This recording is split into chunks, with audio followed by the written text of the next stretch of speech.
So we are going through this book, Think and Grow Rich by Napoleon Hill, which is the combined knowledge about how to become successful from some of the greatest minds of the 20th century, a result of nearly 30 years interviewing these great men. And the book has one all-encompassing idea, and that is, in order to do great things, whether it be to accumulate great riches or any other goal, we have to enroll and harness the power of our subconscious mind.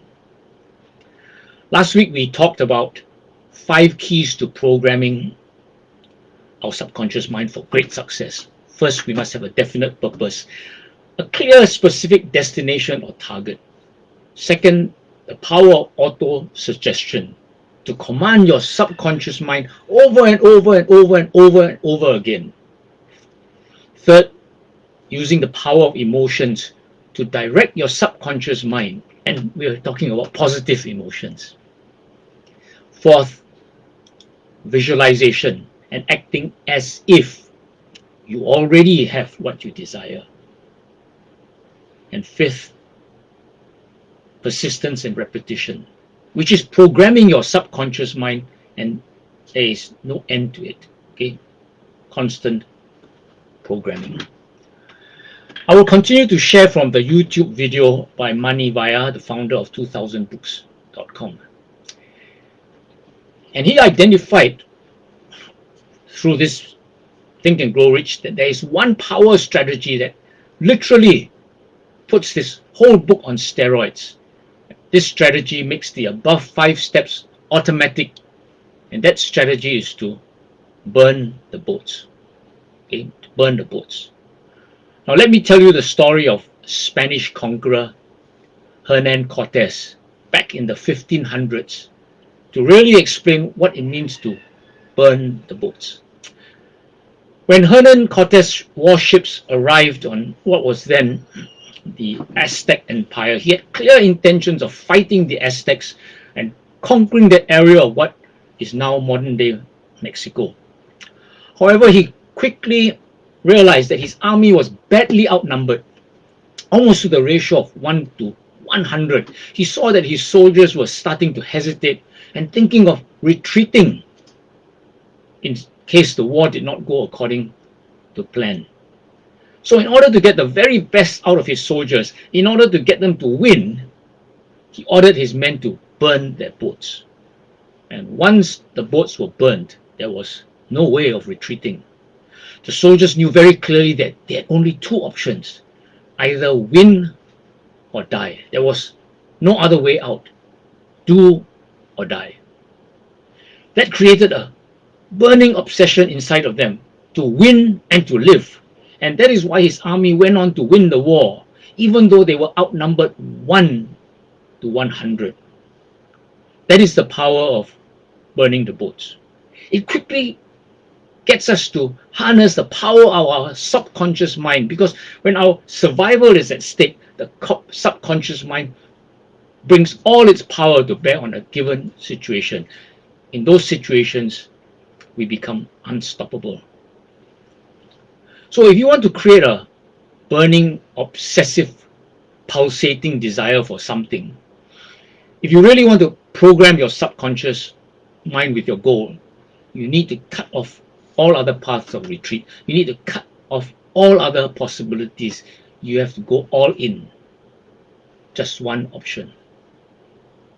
Now, sometimes these situations are externally manufactured for us. For example, you are running out of money in your venture and you have a clear deadline by which you must make the business work or the business will die.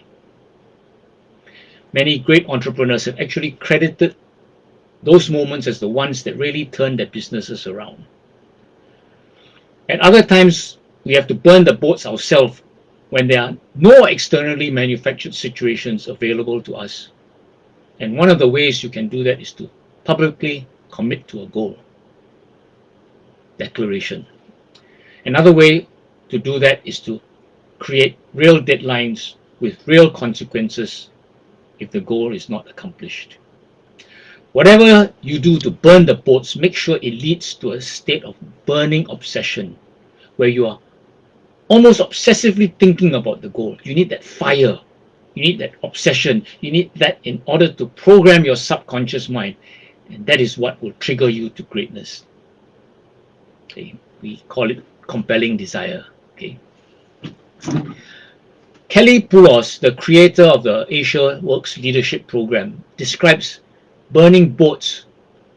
Oh, I'm an engineer. I like to use the term burning bridges. Okay, she describes burning boats or burning bridges as declaring, "I'm in and fully committed." I'm in and fully committed. Now, I looked at my own life to see if there was any such drama, and I listed down a few things. First thing was studying in New Zealand. You know, it was a faraway country with 3 million people only and 60 million sheep, as opposed to going back to England. You know, so much fun, so many people. So studying in New Zealand was, in a sense, burning the boats to fun. Second thing was becoming a Christian in New Zealand. That was surrendering control of my life, deciding that I will no longer control my life and trusting someone else. Third example was doing a PhD. This was actually more difficult. It was a two-stage burning. I tentatively agreed to do a master's first and then went on to do a PhD. Okay, it's a long story there. Fourth example is marriage. Okay.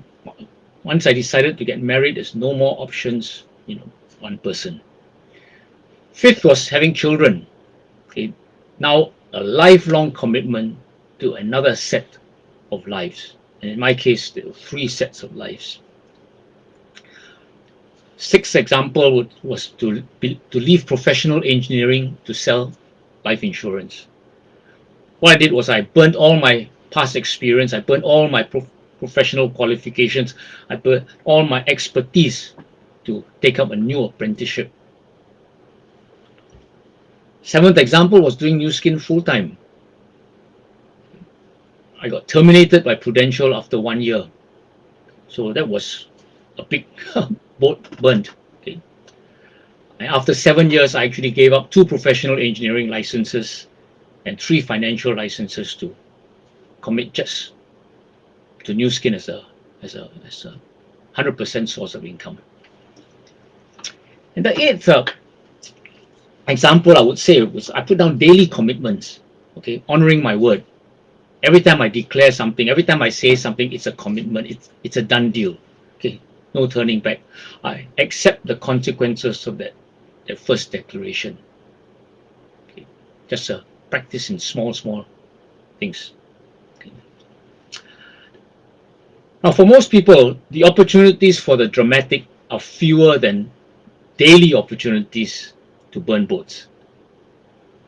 Do you agree that it's a daily decisions, it's a daily practice that actually creates a transformation in people so that they are able eventually to do the dramatic? It's like doing weights. You know, you start with small weights, you know, before you go on to lift heavy weights, before you go on to move cars.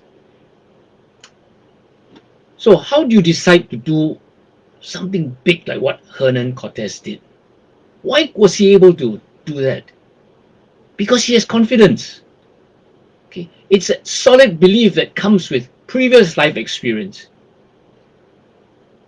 He was a leader of that big mission because he has been tested, you know, in war before, and he has had previous experience. Robin Sharma talks about a world of constant change where the only certainty is the certainty within myself. Now, this doesn't mean self-reliance, but it means the ability to follow a process that first involves taking small steps. Everything is about small steps, small bridges, boats burned, okay, small commitments. It's the ability to follow a process that involves taking small steps, and then it's the ability to walk with the team. Okay, I don't think Hernan Cortez would have burned the boats if it was only him. Okay, I mean, he had a bunch of people that he could depend on.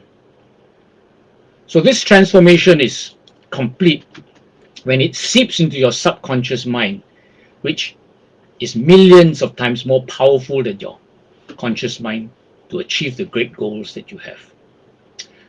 So there you have it, an in-depth understanding of Think and Grow Rich.